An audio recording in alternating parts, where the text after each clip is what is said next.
Philippines? Ganun ba tawag sa Philippines?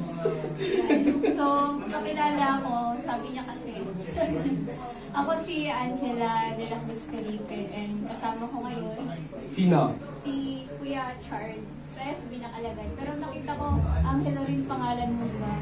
Mali ka nung ano. Richard Clave. Chard ng The Sunday Overdrive sa UBS. Parang feeling ko mahina eh. Or sa akin. Hindi, wala lang monitor. Mahina ka lang tanong. Hindi, wala lang walang monitor dyan eh, kaya ano. Pero meron sa amin talaga. Pero meron. Meron yan, meron. Rinig nga ako eh.